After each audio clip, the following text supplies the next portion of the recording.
Assalamualaikum Assalamualaikum warahmatullahi wabarakatuh. Alhamdulillahi wahdah, wassalatu wassalamu ala man la nabiyya ba'dah, amma ba'd.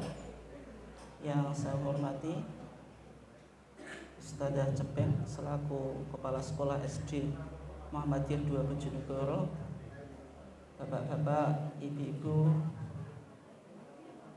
segenap Dewan Guru dan seluruh karyawan SD Muhammadiyah 2 Bojonegoro yang dimuliakan Allah.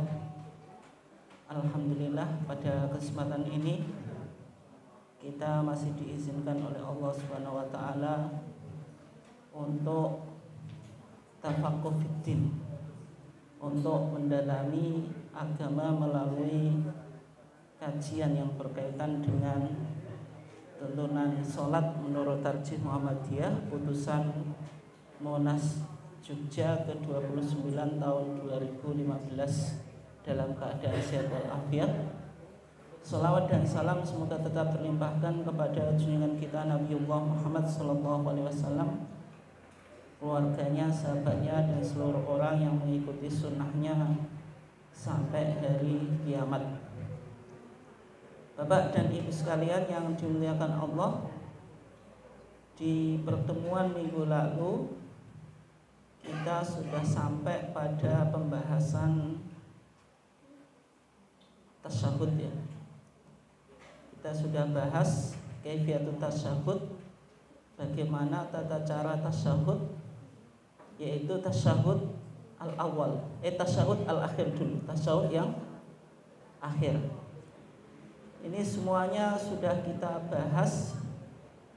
Kemudian juga duduknya duduk apa? Duduk tawaruk atau duduk iftirash. Nah, kemarin sudah kita simpulkan untuk tasyahud akhir itu semuanya adalah duduknya apa? Tawaruk. Termasuk sholat yang jumlah rakaatnya itu 2. Jadi meskipun sholat subuh, sholat apa? Jum'ah, sholat qobliyah, ba'diyah, itu kalau di Muhammadiyah karena itu apa? Duduk adalah duduk yang terakhir, maka duduknya tetap apa? Tawaruk. Tidak iftirash. Dan juga sudah kita bahas ketika kita duduk tasyahud, maka posisi tangan kita, yaitu tangan kanan, jari jemarinya semuanya digenggam kecuali apa? Ibu jari dan jari tengah itu yang ditempelkan. Kemudian dari telunjuk diisyaratkan. Kapan memulai isyaratnya? Yaitu ketika kita memulai apa? Memulai tahiyat atau tasyahud. Kalau dalam mazhab Syafi'i ketika apa? Asyhadu alla ilaha illallah. Kemudian kalau menurut mazhab Hambali ketika apa? Ketika at-tahiyatu lillah. Tapi kalau di Muhammadiyah karena tidak ada penjelasan khusus, maka mengisyaratkan dengan 2 jari. Kok dengan 2 jari? Dengan apa jari? Telunjuk itu diawali ketika kita memulai tasyahud. Jadi ketika kita memulai apa? Tasyahud, jari telunjuknya itu sudah diisyaratkan. Apakah digerak-gerakkan? Nah, kemarin sudah kita kaji ya, masih ingat atau enggak? Ada 2 hadis. Yang pertama hadis Abdullah ibn Zubair. Yang kedua hadis Wa'il ibn Hujr. Kalau hadis Abdullah ibn Az-Zubair itu Rasulullah ketika apa? Tasyahud itu wala yuharikuha, dan tidak menggerak-gerakkan apa? Jari telunjuk. Ini menurut hadis Abdullah ibn Az-Zubair. Tapi menurut hadis Wa'il ibn Hujr Al-Khadrami, kata Wa'il, fara'aituhu, maka saya melihat Nabi yuharikuha, Nabi menggerakkan jari telunjuk. Ia da'u, yang Rasulullah berdoa biha dengan jari telunjuk. Makanya jari telunjuknya itu digerak-gerakkan untuk berdoa. Nah, ketika ada dua hadis yang kontradiktif atau ta'arud, yang kita lakukan apa? Langkahnya apa? Ada metode sinkronisasi. Ini sering saya sampaikan ya, atau metode taufiqi. Metode taufiqi itu apa? Yaitu metode bagaimana kita membaca dua hadis atau dua dalil yang kontradiksi. Ada 4 langkah yang kita tempuh. Yang pertama apa? Al-jam'u wa taufiq. Al-jam'u wa taufiq itu apa? Dua dalil disinkronkan sehingga dua-duanya diamalkan. Itu namanya apa? Al-jam'u wa taufiq. Kalau tidak bisa, itu ditarjih. Ditarjih itu apa? Dipilih dalil yang kuat untuk diamalkan, sedang dalil yang satunya itu ditinggalkan karena dianggap apa? Marjuh. Kalau tidak bisa, itu ditempuh nasakh. Nasakh itu apa? Menghapus. Maksudnya apa? Mengamalkan dalil baru dan meninggalkan dalil lama. Maksudnya dalil baru menghapus dalil lama. Tetapi kalau kita tempuh nasakh, harus diketahui apa syaratnya? Harus diketahui tarikh atau sejarahnya. Kita kaji mana dalil yang lebih dulu, mana dalil yang apa? Belakangan atau baru. Berarti dalil baru menghapus dalil lama. Itu kalau diketahui sejarahnya. Kalau tidak bisa ditempuh nasakh, maka tawakuf. Tawakuf itu apa? Berhenti melakukan penyelidikan sampai ada dalil yang bisa dipertimbangkan. Oke ya, bisa dipahami ya? Berarti kalau di sini ada dua hadis, Abdullah ibn Az-Zubair sama hadis Wa'il ibn Hujr. Dalam hadis Abdullah ibn Zubair, Rasulullah apa? Tidak menggerak-gerakkan jari telunjuk. Di hadis Wa'il ibn Hujr, Rasulullah apa? Menggerak-gerakkan. Yang kita tempuh, apakah bisa dilakukan al-jam'u wa taufiq, sinkronisasi? Sinkronisasi itu dua-duanya diamalkan. Gimana cara mengamalkan dua-duanya? Bisa enggak? Kadang-kadang menggerak-gerakkan, kadang tidak. Tapi nanti yang dilakukan Rasulullah bagaimana?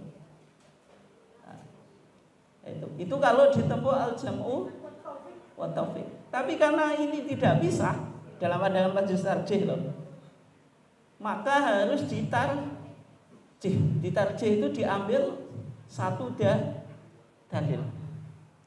Berarti kalau diambil satu dalil, dalil satu dianggap kuat, dalil yang lainnya dianggap apa? Tidak kuat. Atau dalil yang kuat disebut dalil rajih, dalil yang tidak kuat disebut dalil marjuh. Maka di antara bentuk cara mentarjih dilihat dari segi sanadnya. Dari segi apa? Sanadnya. Bisa diikuti atau enggak nih Pak Togor? Bisa ya? Oke. Dari segi sanadnya, maka harus diuji sanadnya. Ketika kita lihat di hadis Wa'il ibn Hujr. Hadis Wa'il ibn Hujr itu di antara sanadnya ada seorang perawi namanya Asim ibn Kuleb. Asim ibn Kuleb. Asim ibn Kuleb itu punya sekian banyak murid.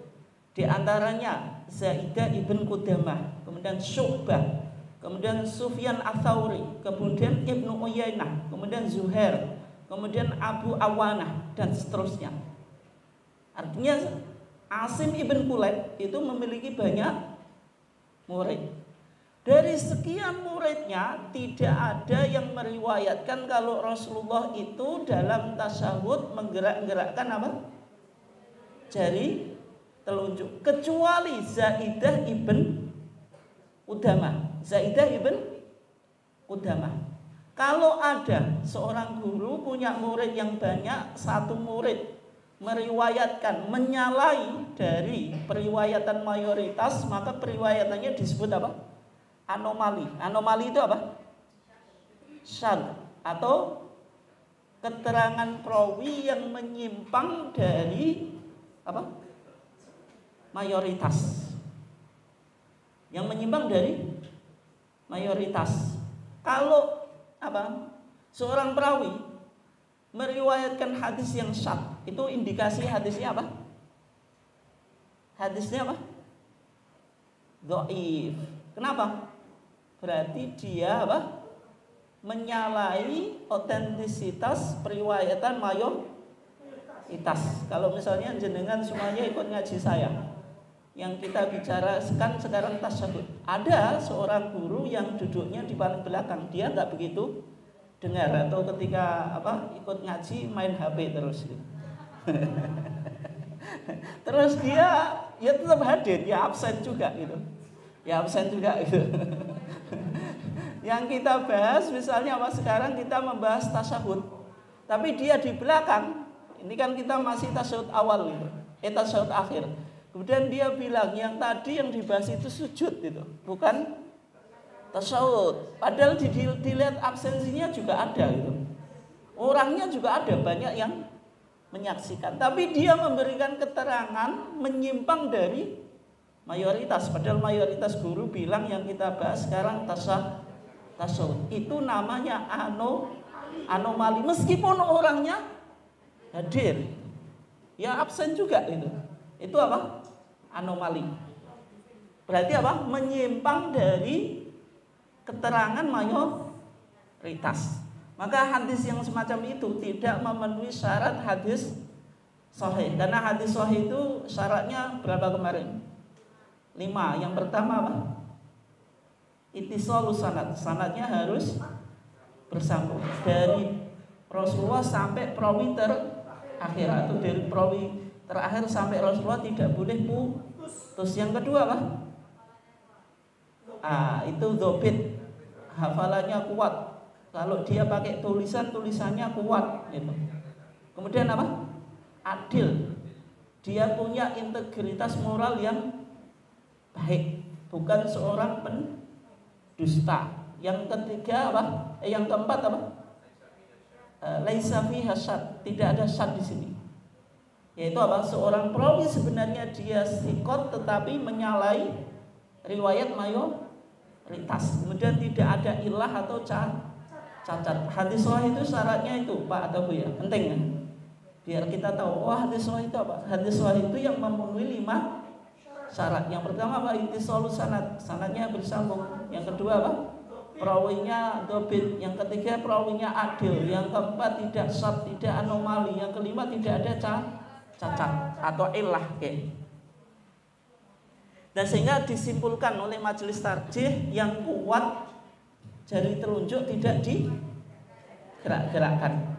Dan kalau kita lihat dalam tinjauan madhab, hanya madhab Maliki saja yang berpandangan jari itu digerak-gerakkan. Berarti jumhur ulama madhab Hanafi, Syafi'i dan Hambali tidak ada yang memiliki pendapat kalau kita tasyahud digerak-gerakkan. Hanya madhab apa?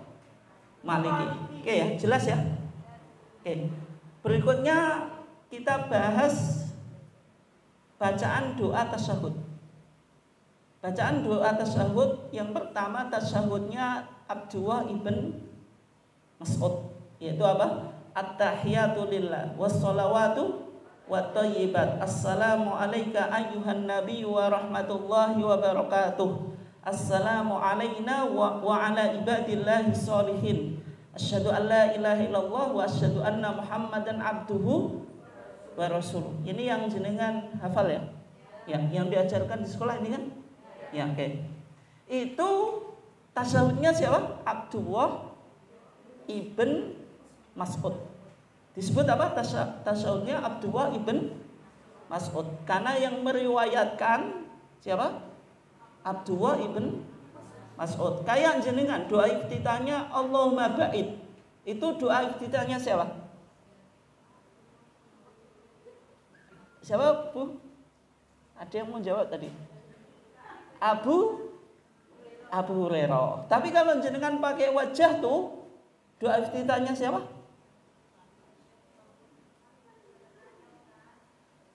Siapa, Bu? Siapa?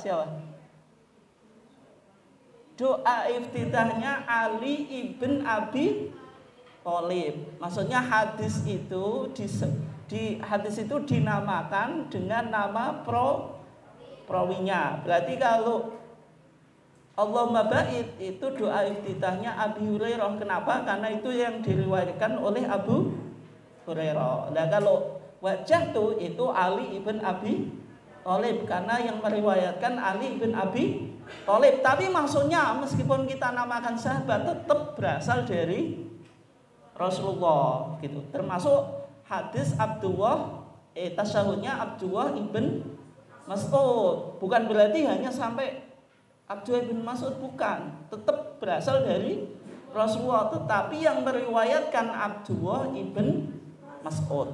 Oke ya. Kemudian tasyahud yang kedua. Ini yang dipilih oleh mazhab Syafi'i. Dan Muhammadiyah membolehkan pakai redaksi yang kedua. Tidak hanya di Monas Tarjis 2015 di Jogja, tapi di HPT Jilid 1 pun Muhammadiyah sudah membolehkan dua varian doa apa? Tasyahud. Yaitu tasyahudnya Abdullah ibn Abbas. Tasyahudnya siapa? Ibnu Abbas. Maksudnya kalau disebut tasyahudnya Ibnu Abbas, yang meriwayatkan Ibnu Abbas. Bagaimana bunyinya?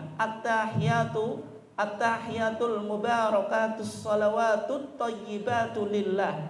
Assalamu alayka ayyuhan nabiy wa rahmatullahi wa barakatuh.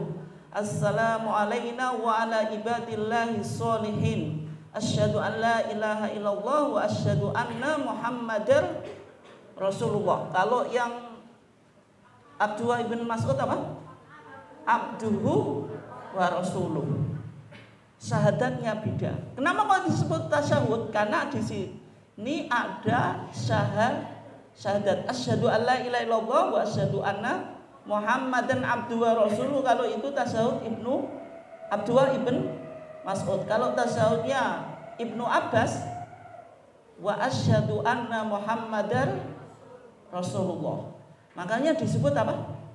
Tasyahud. Yang jenengan secara umum nyebut apa tadi? Tahiyat. Kenapa kok tahiyat? Karena diawali at-tahiyatu lillah atau at-tahiyatul mubarakatus salawatut thayyibatu lillah. Oke. Berarti di sini Muhammadiyah menempuh yang disebut apa? Tanawwu fil ibadah. Tanawwu fil ibadah apa kemarin? Masih ingat? Tanawwu itu pluralitas atau variasi fil ibadah dalam pelaksanaan ibadah. Maksudnya meskipun pelaksanaan ibadah itu bacaan atau kaifiyahnya beda, selama berdasarkan sunnah makbulah oleh Muhammadiyah juga diperbolehkan. Termasuk dalam konteks apa? Tasyahud. Dalam konteks apa? Tasyahud itu. Jadi dua-duanya boleh diamalkan. Tapi kalau jenengan mengajarkanmu ke murid, pilih yang Abdullah ibn Mas'ud. Tapi kalau untuk amalan pribadi ya monggo gitu. Maksudnya dua-duanya boleh.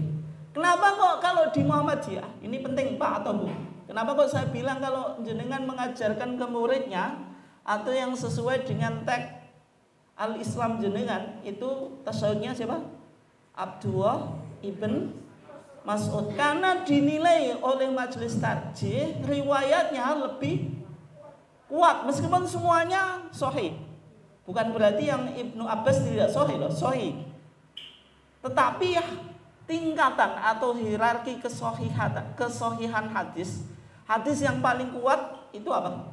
Muttafaqun alaih, hadis yang diriwayatkan oleh Al-Imam Bukhari dan Muslim. Tingkatan kedua apa? Marwahul Bukhari, hadis yang diriwayatkan oleh Imam Bukhari. Yang ketiga apa? Marwahu Muslimun, hadis yang diriwayatkan oleh Imam Muslim. Tingkatannya semacam itu ya. Nah kalau kita lihat tasyahudnya Abdullah ibn Mas'ud, ini coba rawahul Bukhari wa Muslim. Kalau tasyahudnya Ibnu Abbas rawahu Muslim, berarti kuat mana? Muttafaqun alaih dari segi periwayatan. Tapi keduanya tetap apa? Sahih, karena yang hadis Ibnu Abbas itu juga riwayat Imam Muslim.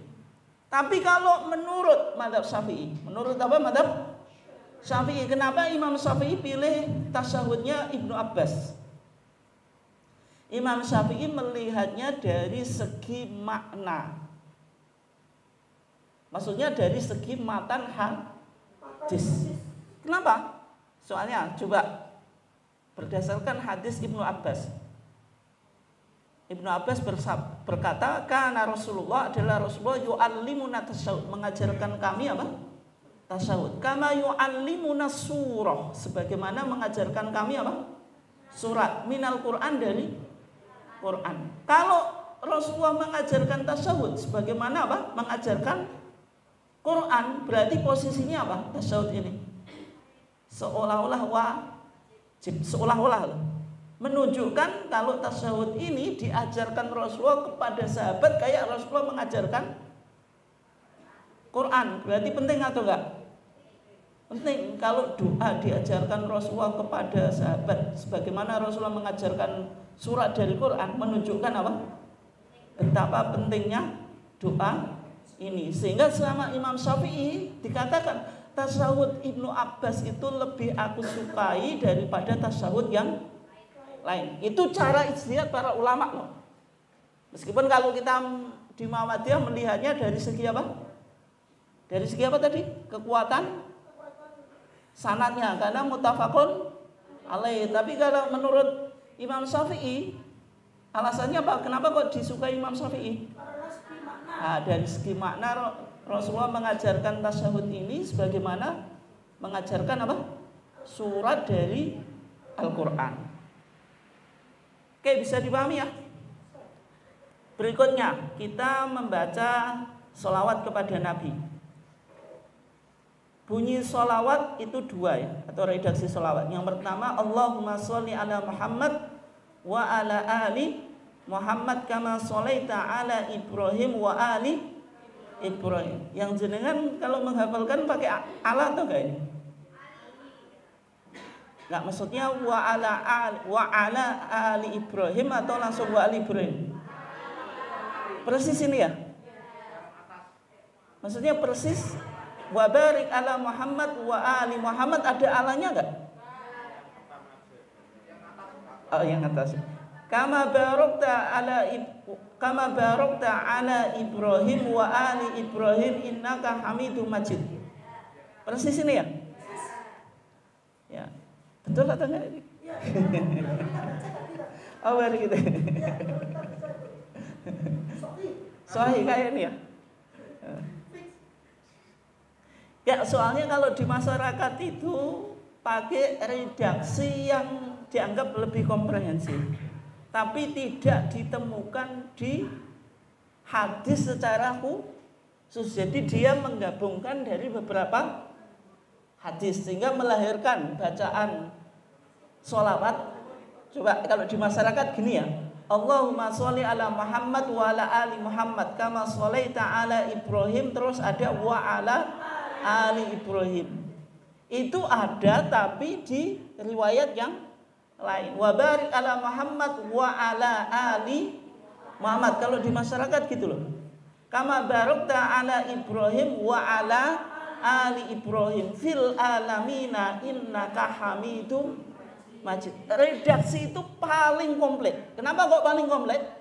Karena menghimpun beberapa keterangan hadis. Tapi kalau ditanya jenengan, apakah ada satu hadis yang bicara tentang redaksi itu dalam satu hadis? Jawabannya tidak ada. Nah, kalau oleh sebab itu kalau di Muhammadiyah cara menyimpulkannya tidak semacam itu. Muhammadiyah cari hadis satu yang sahih, kemudian apa? Diamalkan secara utuh. Meskipun nanti ada fil alamina tapi redaksi yang kedua, bukan menggabungkan dari beberapa hadis. Bisa dipahami itu enggak? Bisa nggak?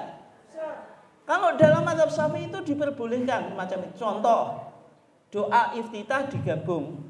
Apa? Inni wajjahtu wajhiya sampai wa ana minal muslimin. Terus sebelumnya apa? Allahu akbar kabira walhamdulillahi katsira wa subhanallahi bukratan wa asila. Inni wajjahtu. Itu penggabungan dua hadis. Kalau jenengan cari satu hadis secara utuh, ada dua bacaan itu, jawabannya tidak ada.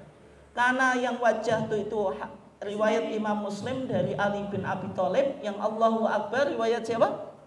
Imam Tirmidzi dari Ibnu Umar. Dan wajah itu menurut Imam Muslim itu tidak hanya sampai wa ana minal muslimin, tapi ada bacaannya, lanjutannya lagi sampai astaghfiruka wa atubu ilaik. Itu panjang ya. Itu kalau dalam mazhab Syafi'i diperbolehkan. Tapi kalau ditarjih, karena tarjih berpandangan ibadah itu kan diajarkan oleh Rasulullah, betul boleh berbeda, tetapi kita tidak usah menggabungkan dari beberapa hadis. Maksudnya satu bacaan itu diajarkan oleh Rasul kepada sahabat ini. Mungkin sahabat yang lain agak beda. Ini diamalkan secara sendiri, tidak usah digabung cari yang sehingga melahirkan redaksi betul secara makna itu komprehensif, tapi yang menjadi masalah apa? Tidak ditemukan dalam satu hadis. Itu cara ijtihad ya, ijtihad para ulama gitu. Meskipun kalau dalam mazhab Syafi'i diperbolehkan. Oke ya. Sehingga kalau jenengan redaksi tadi lah. Nah ini kalau misalnya ikut lomba sholat ini gimana? Nggak, maksudnya lomba sholatnya pesertanya bukan Muhammadiyah, di luar Muhammadiyah. Kalah. Kenapa kok kalah? Karena nggak ada wa ala ali Ibrahim. Berarti kalau jenengan kalah memang alasannya bukan karena kita salah, memang jurinya apa? Orang lain itu saja ya. Nggak misalnya disalahkan loh. Kesalahannya itu bukan secara keilmuan, memang jurinya pakai apa? Perspektif yang lain. Secara umum pasti pakai perspektif mazhab Syafi'i. Oke, bisa dipahami ya? Oke, bisa dipahami atau enggak Pak Tebu? Yuk. Kok rame tapi kok gak ada yang jawab. Bisa dipahami ya? Oke. Berikutnya, redaksi yang kedua. Allahumma sholli ala Muhammad wa ala ali Muhammad kama sholaita ala ali Ibrahim. Kekurangannya apa? Kekurangannya apa? Kama sholaita, tidak ada ala Ibrahim, langsung ala ali Ibrahim. Bedanya Ibrahim dengan ali Ibrahim apa? Kalau Ibrahim ya Nabi Ibrahim, tapi kalau ali Ibrahim keluarganya. Tapi di redaksi ini nama Ibrahim disebutkan? Tidak, yang disebutkan ya Pak? Keluarganya. Lah kok disebutkan keluarganya? Ibrahim kok tidak disebutkan? Kenapa Pak? Kenapa Bu? Tidak termasuk?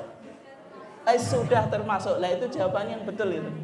Kalau disebut keluarga, kepala keluarga ya pasti masuk. Misalnya ada keluarga Pak Ahmad ya. Disebut Pak Ahmad berarti istri dan anaknya belum tentu masuk, tapi kalau keluarga Pak Ahmadnya masuk. Ya jelas masuk, apalagi kepala keluarga. Kan nggak mungkin disebutkan keluarga Pak Ahmad yang masuk anaknya sama istrinya, sedangkan Pak Ahmad ditinggal, kan nggak mungkin.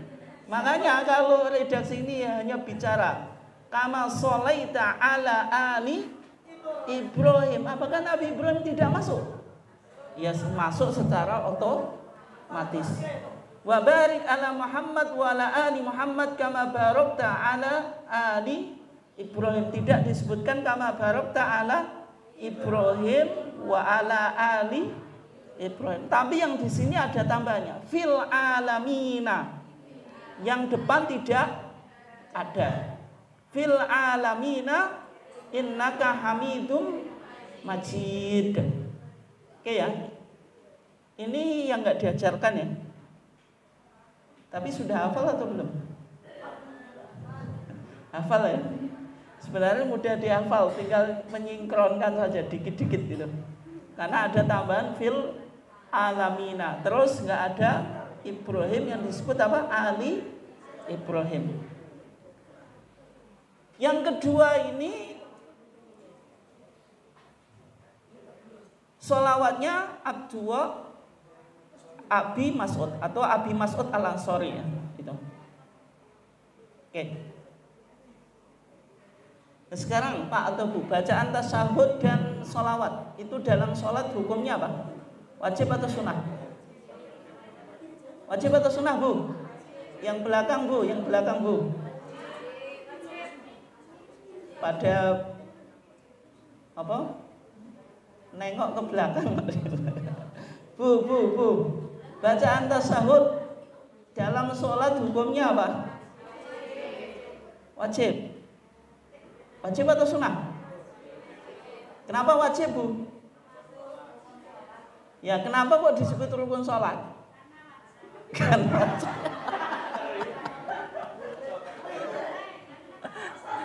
itu jawaban doktrinasi itu. Sholat 5 waktu hukumnya apa? Wajib. Kenapa wajib? Karena rukun Islam. Nah, kenapa kok rukun Islam? Karena wajib.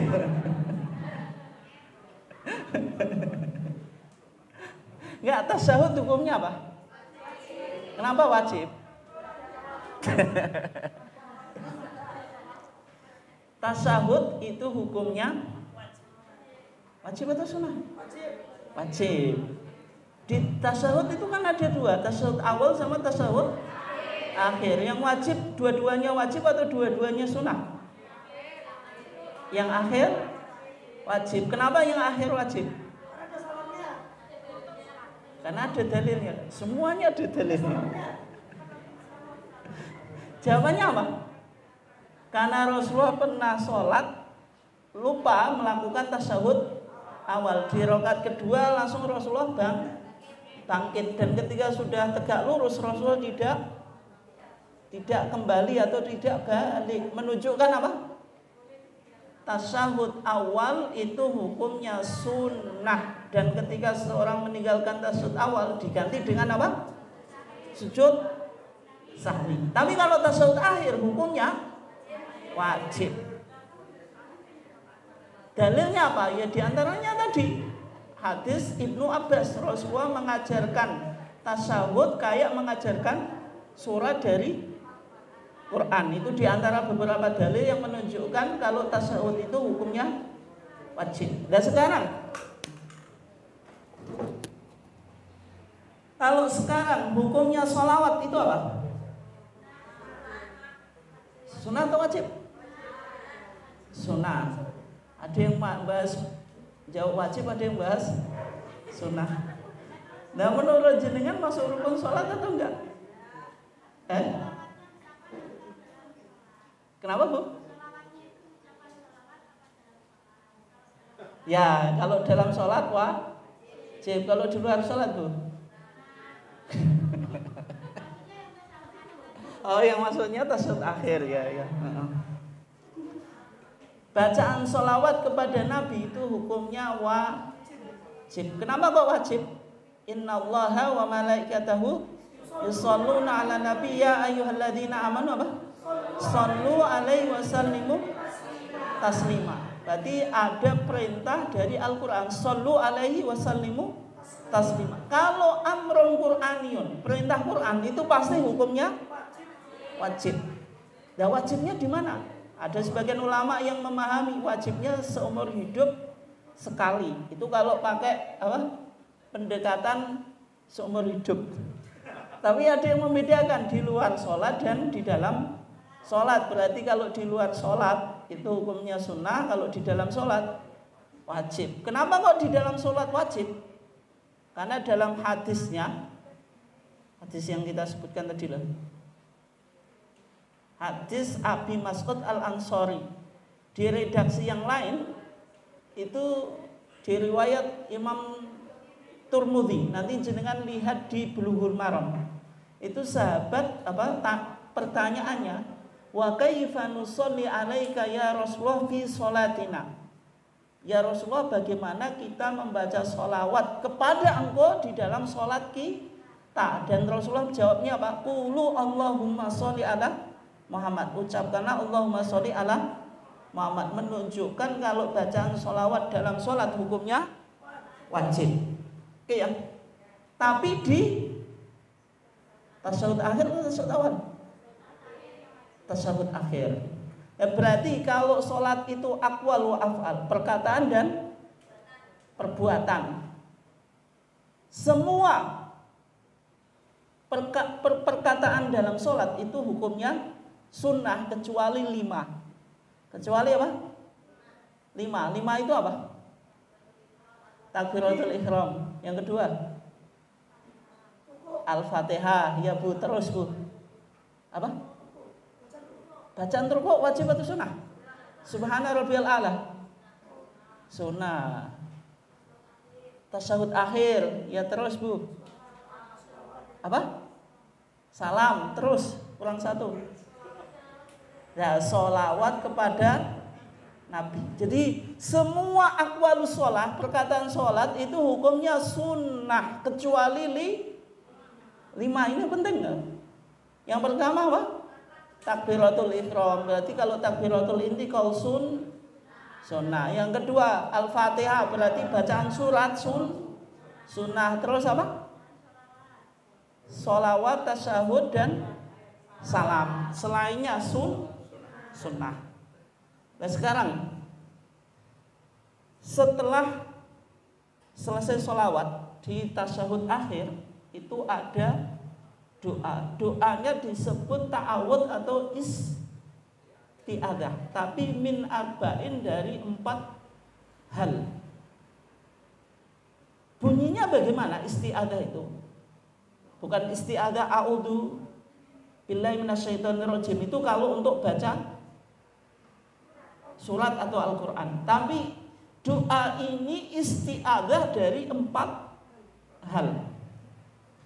Yaitu bagaimana? Allahumma inni a'udhu bika. Karena ada a'udhu bika maka disebut isti'adah atau ta'awud. Tapi ta'awud bukan untuk baca Quran, tapi ta'awud yang berupa doa.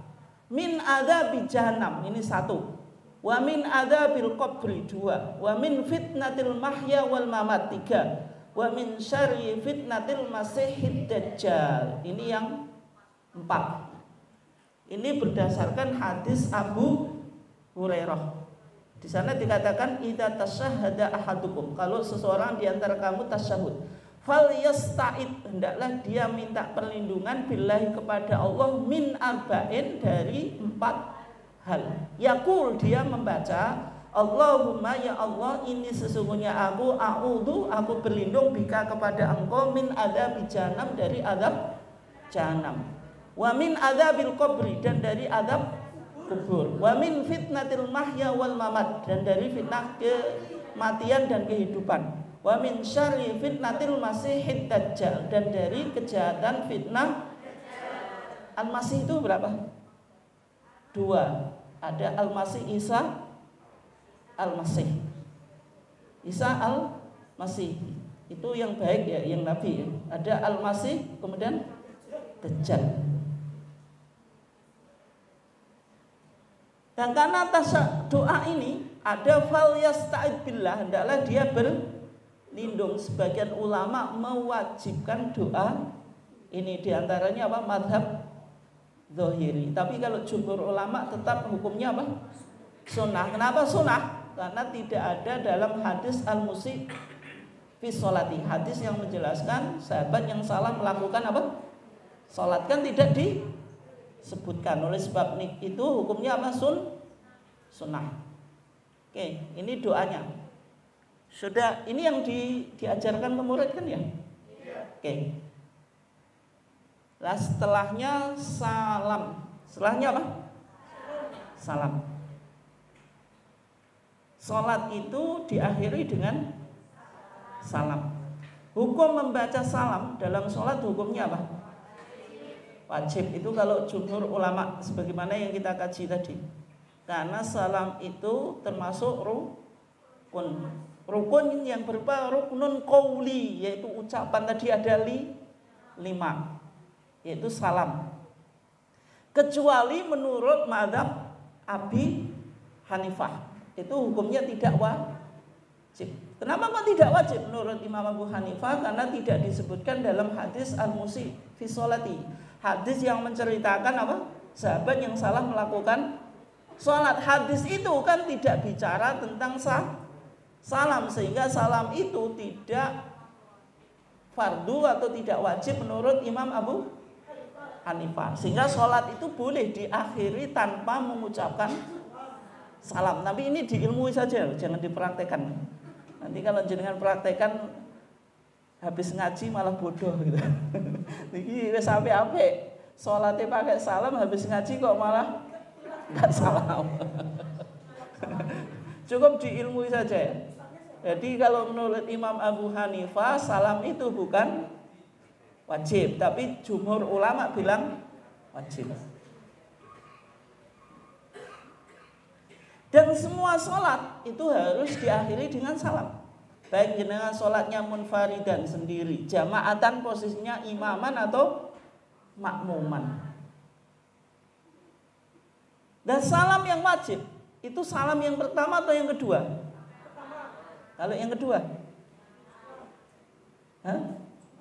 sunnah. Itu pandangan mazhab Syafi'i. Berarti kalau dalam mazhab Syafi'i yang wajib itu yang salam pertama. Yang wajib salamnya atau nengoknya? Kalau jenengan salam tidak nengok, salatnya sah atau enggak? Sah atau enggak? Misalnya salamnya tetap menghadap ke depan. Sah atau enggak? Kalau lehernya apa? Enggak bisa nengok itu kalau sakit apa? Tengengen. Itu salamnya sah atau enggak? Sah. Berarti yang wajib itu bilang assalamualaikum. Itu yang wajib, yang disebut salam itu ya assalamualaikum.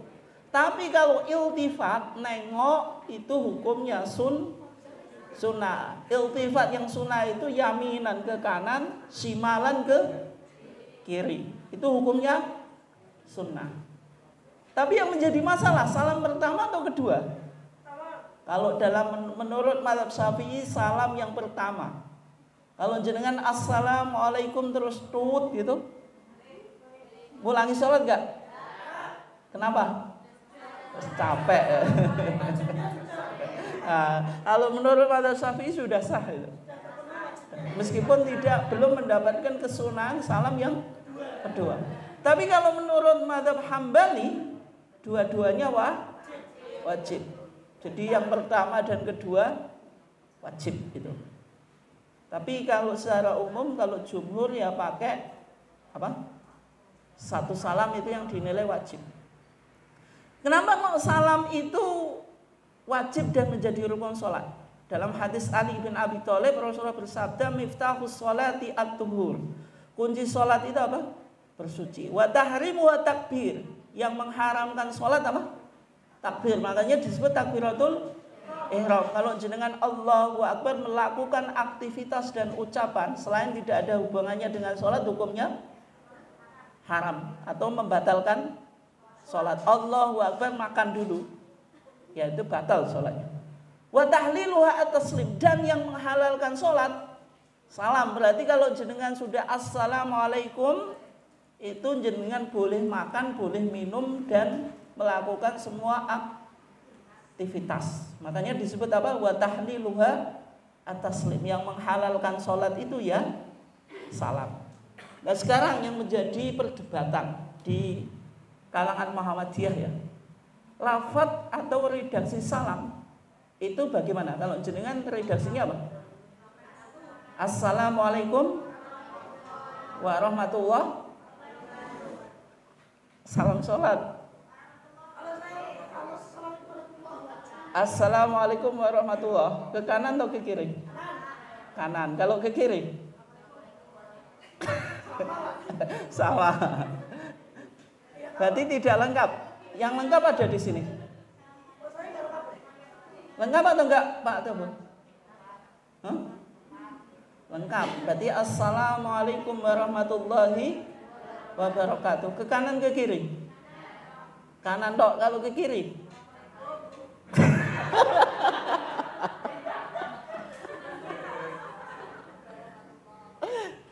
Itu mas semakin aneh itu. Assalamualaikum warahmatullahi wabarakatuh. Ke apa? Ke kiri assalamualaikum gitu saja. Yang ada itu assalamualaikum warahmatullahi wabarakatuh. Terus ke kirinya apa? Assalamualaikum warahmatullahi. Itu ada yang enggak di masyarakat, ada yang memperhatikan semacam itu. Tapi kalau ditarjih itu mengerucut pada dua redaksi salam. Dua redaksi salam. HPT jilid 1, Bu, atau Pak. 1929. Bilang kalau salam itu lengkap qailan assalamualaikum warahmatullahi wabarakatuh. Yaminan wasimalan, ke kanan dan ke kiri. 1929 Muhammadiyah bilang salam sholat itu lengkap. Ini menyalahi mazhab Syafi'i atau sama dengan mazhab Syafi'i? Beda. Ibunya jawab sama loh. Kenapa Bu sama? Dalam mazhab Syafi'i salam itu tidak disunahkan tambahan wa barakatuh. Makanya wala tusannu wa barakatuh. Wala tusannu lan ora den sunahake apa wa barakatuh tambahan wa barakatuh. Makanya kalau jenengan ikut sholat di masjid umum, nanti praktekan atau kok praktekan, jenengan amati. Imamnya sholatnya, imamnya salamnya lengkap atau enggak? Rata-rata lengkap. Ya itu masjid Muhammadiyah. Kalau masjid umum itu pasti enggak lengkap. Kalau dia kecilkan berarti dia belum pernah ngaji mazhab Syafi'i itu imamnya. Secara keilmuan berarti diragukan itu. Ini mazhab Syafi'i tenanan atau enggak ya. Kalau dalam mazhab Syafi'i itu tidak disunahkan tambahan wabarakatuh, makanya cuma assalamualaikum warahmatullahi. Tapi menariknya HPT 1929 sudah menyimpang dari mazhab Syafi'i, bilang kalau salam itu lengkap. Dalil yang dikutip itu kama qalahu fi Bulughul Maram, sebagaimana yang disebutkan dalam kitab Bulughul Maram yang ditulis oleh siapa? Ibnu Hajar Al-Asqalani. Mazhabnya apa? Syafi'i. Dalam Bulughul Maram ketika Ibnu Hajar menukil hadis salam, hanya satu hadis yang disebutkan, hadis Wa'il ibn Hujr al-Hadrami. Ini riwayat Abu Dawud ya, kemudian dikutip HPT jilid 3. Di sana dikatakan sholat itu sholat siapa saya ma'an Nabi, bersama Nabi. Fakana yusallimu, maka Nabi itu salam an yaminihi, ke kanan, assalamualaikum warahmatullahi wabarakatuh. Lengkap atau enggak? Lengkap. Wa an shimali, ke kiri, assalamualaikum warahmatullahi wabarakatuh. Kata Ibnu Hajar, rawahu Abu Dawud bi isnadin sahihin. Di Bulughul Maram, nanti jenengan lihat. Hadis ini diriwayatkan oleh Abu Dawud dengan sanad yang sahih. Artinya ketika majelis tarjih bilang salam itu lengkap, yang dirujuk kitab apa? Bulughul Maram. Bulughul Maram itu kitabnya mazhab siapa? Syafi'i. Justru Ibnu Hajar menilai salam lengkap itu hadisnya sahih. Sehingga di HPT jilid 1 salam itu lengkap. Sehingga pernah disoal Pak atau Bu, kalau jenengan lihat di kitab beberapa masalah itu ada pembahasan tentang kajian hadis salam lengkap sebagaimana dalam HPT jilid 1. Itu ada di HPT jilid 1 yang paling belakang. Apakah riwayatnya ini fardah atau tidak? Riwayat fardah itu apa? Riwayat satu orang perawi, terindikasi syad tadi. Syad itu apa? Anomali. Seolah-olah yang meriwayatkan hadis salam lengkap itu satu perawi. Kalau syad ya berarti hadisnya dhaif. Ini pandangannya Imam Nawawi, tapi sama Ibnu Hajar dibantah. Ternyata salam yang lengkap itu tidak hanya riwayat fardah, tapi apa? Riwayat yang banyak. Min iddati turuq, dari banyak periwayatan, termasuk di Fathul Mu'in. Di Fathul Mu'in itu yang bilang Muhammadiyah gitu. Dia bilang kalau salam lengkap itu min iddati turuq, dari beberapa jalan. Dan sama Ibnu Hajar dibantah pandangan Imam Nawawi yang kesimpulannya salam lengkap itu hadisnya sahih. Tapi persoalan itu 2010 Bu, Pak, di Monas Tarjih di Malang nih. Persoalan ini diangkat kemudian sama majelis tarjih ditempuh tanawwu fil ibadah. Kalau salam itu baik lengkap maupun tidak lengkap hukumnya boleh. Yang lengkap sebagaimana HPT jilid 1 itu hadisnya sahih. Yang tidak lengkap sebagaimana mazhab apa? Syafi'i. Assalamualaikum warahmatullahi, ke kanan ke kiri, itu riwayatnya lebih banyak dan jelas sahih karena rawahu Muslim. Sehingga majelis tarjih sekarang menempuh apa? Tanawwu fil ibadah. Dua-duanya boleh dipakai. Nah, kalau yang jenengan al-Islamnya lengkap atau enggak? Lengkap ya? Yakin ini? Gimana? Yang ke kanan assalamualaikum warahmatullahi wabarakatuh, yang ke kiri assalamualaikum warahmatullahi wabarakatuh. Yang sebelumnya tidak lengkap, sekarang lengkap. Enggak, yang saya tanyakan di Al-Islam jenengan itu. Di panduan buku Al-Islam.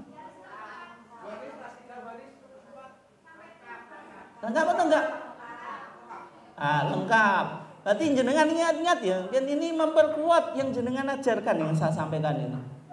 Berarti kalau lengkap mengikuti HPT jilid 1, baru di HPT jilid 3 di Monas Tarjih 2010 ditempuh tanawwu fil ibadah. Dua-duanya boleh diamalkan. Dua-duanya boleh diamalkan.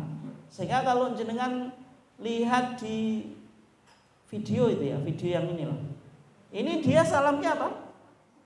Lengkap. Kenapa kok lengkap? Mengikuti HPT jilid 1. Kenapa kok buku jenengan Al-Islam lengkap? Mengikuti HPT jilid 1 itu ya, alasannya gitu. Dan itu dua-duanya boleh sekarang, baik lengkap maupun tidak lengkap.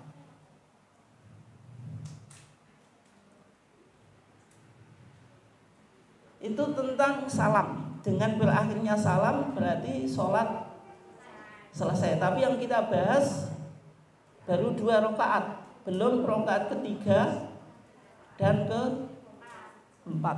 Oke, ada pertanyaan dulu? Waktunya masih atau enggak? Ya, maksudnya sekarang 10 menit lagi. Silahkan kalau ada tanya jawab. Monggo.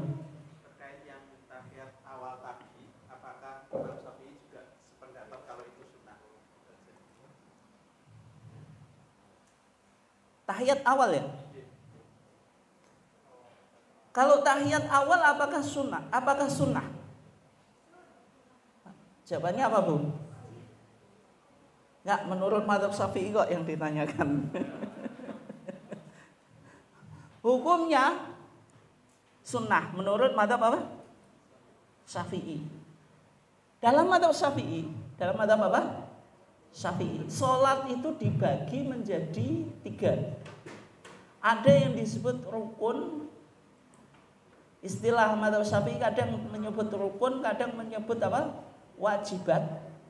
Wajib, rukun, dan terkadang menyebut apa? Fardu. Berarti kalau disebut arkanus sholah, rukun-rukun sholat sama dengan wajibatus sholat, sama dengan kewajiban apa?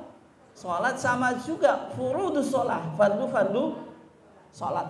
Jadi kalau dalam madzhab Syafi'i dalam konteks apa? Sholat antara fardu, rukun, dan wajib itu hukumnya maknanya sama. Tapi kalau dalam haji itu beda ya.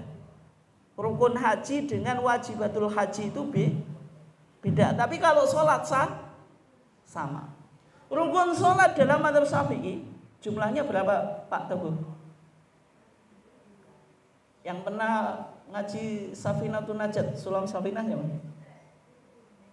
Nggak ada ya? Ya berarti asli Muhammadiyah kalau nggak pernah. Jadi semuanya asli Muhammadiyah sampai nggak tahu Sulam Safinah. Lah ya kalau nggak tahu berarti memang asli Muhammadiyah gitu loh. Maksudnya sejak kecil pasti Muhammadiyah. Nggak ada yang kecilnya NU.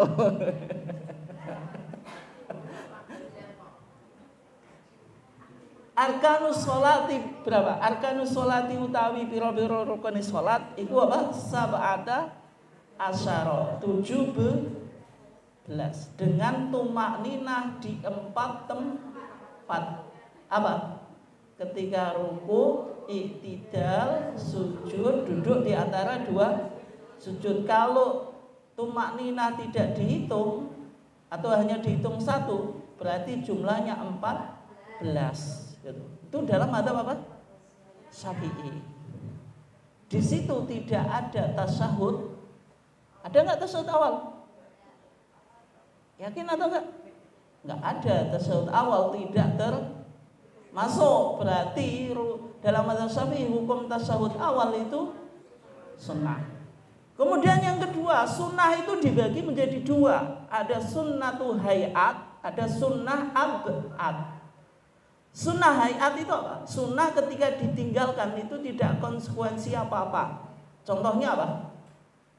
Doa iftitah. Kalau jenengan meninggalkan doa iftitah, ada konsekuensi apa-apa? Tidak.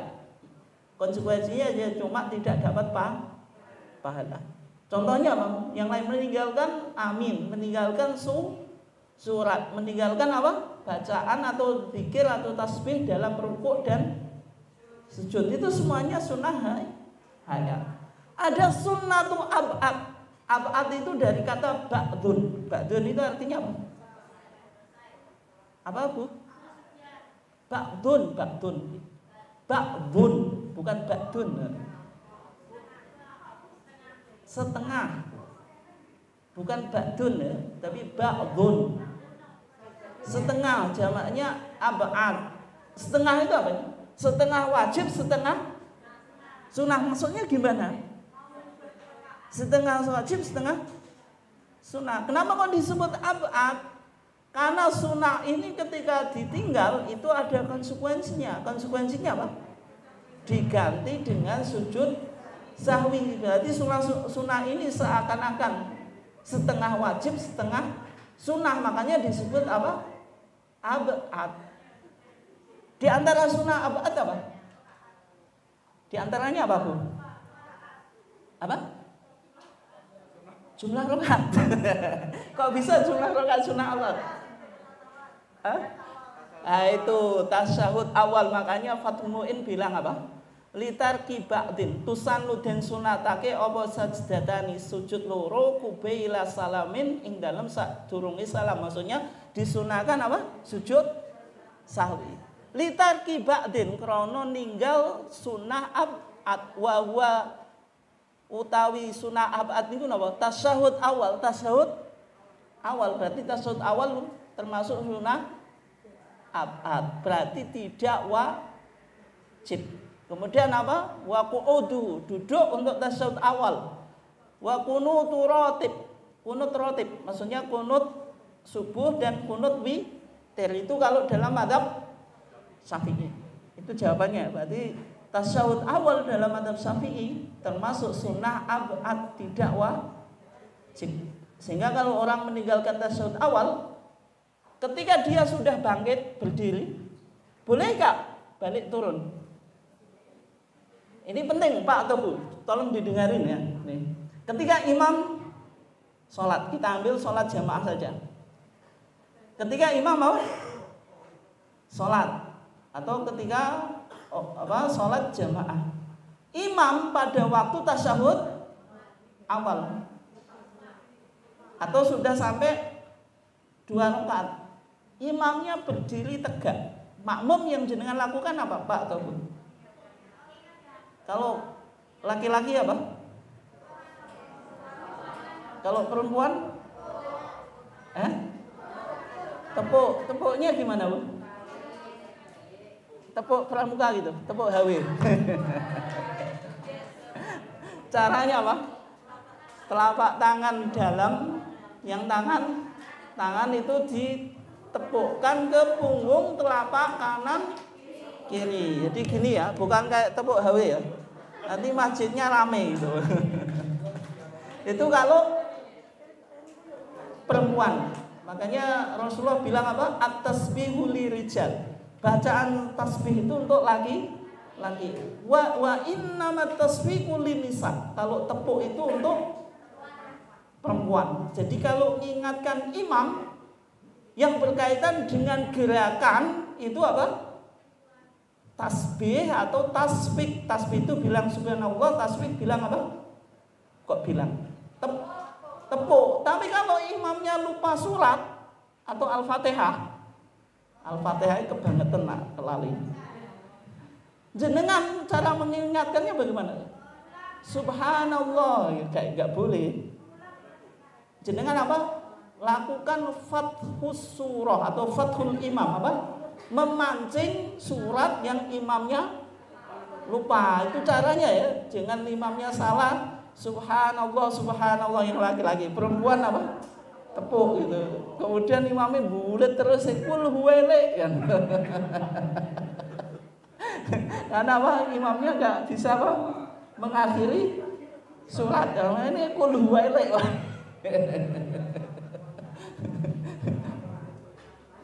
Nah, itu kalau imamnya apa? Lupa surat.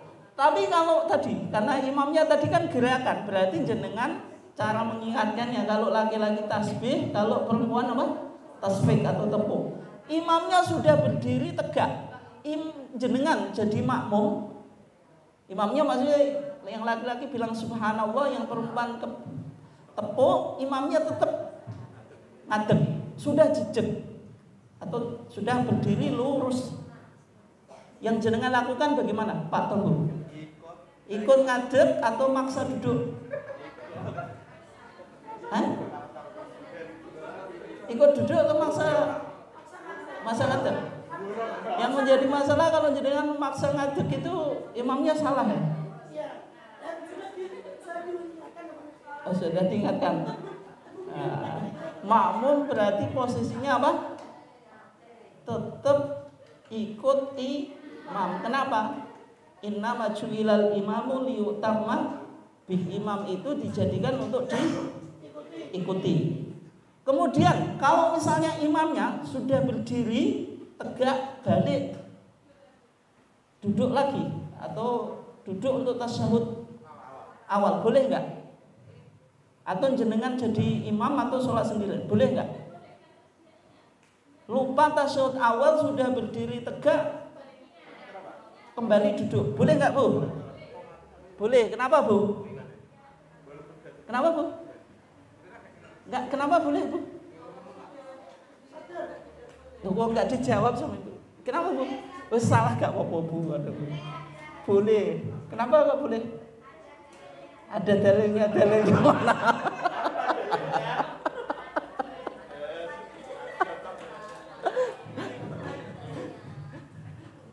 Ya. Boleh atau enggak Bu? Boleh. Kenapa? Ada dalilnya. Dalilnya mana? Pokoknya ada.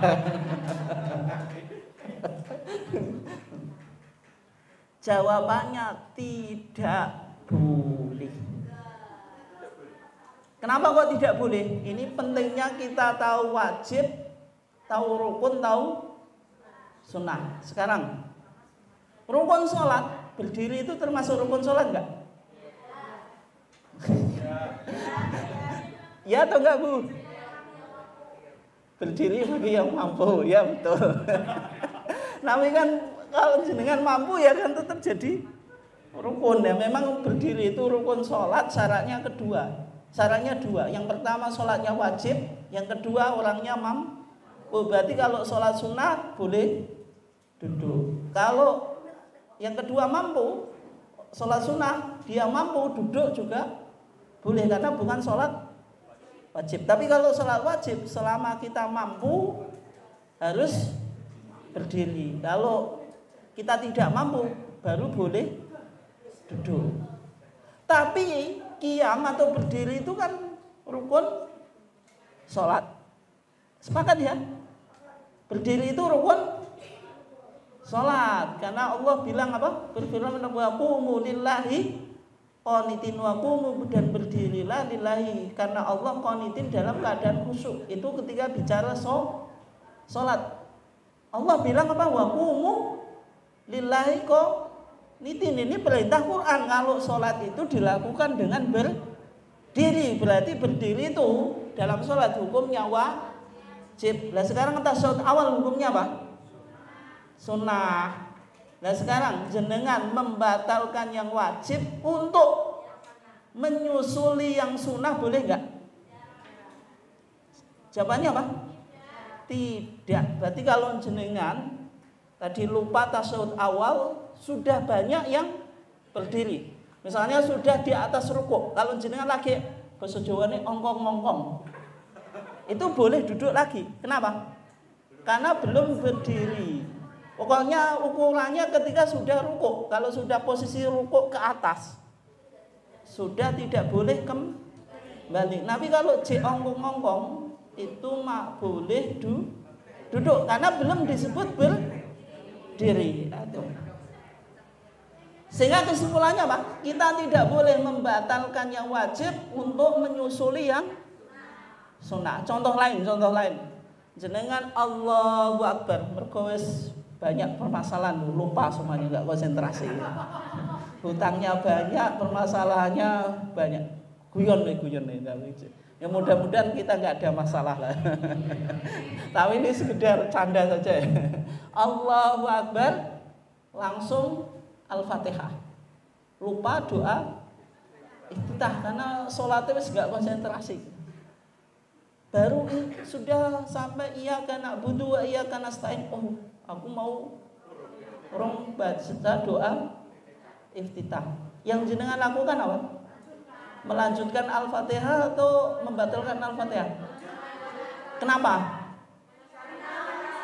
Al-Fatihah wajib, doa iftitah sunnah. Oleh sebab itu Al-Fatihah tidak boleh dibatalkan hanya untuk melakukan yang sunnah. Itu kenapa pentingnya kita mengetahui mana yang wajib, mana yang sunnah. Oke, silahkan yang lainnya kalau yang ada yang ditanyakan. Monggo Pak atau Bu. Masih ada yang lainnya?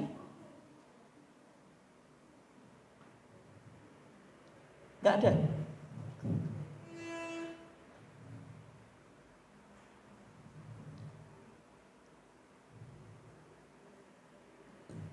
Ya, ada atau enggak?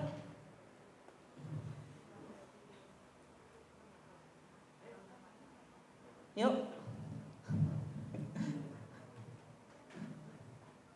Kayak bisa dipahami tuh. Kelihatannya terlalu payah.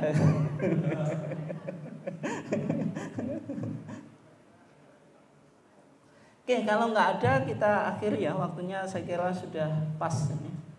Kurang lebihnya mohon maaf, dan alhamdulillah kita sudah sampai salam. Berarti tinggal rakaat kedua, rakaat ketiga, rakaat ketiga, rakaat keempat, yaitu pembahasan tasyahud awal. Nanti setelah itu kita praktek sholat dari awal sampai akhir itu yang paling penting loh. Kalau teori ya sebaiknya dipahami.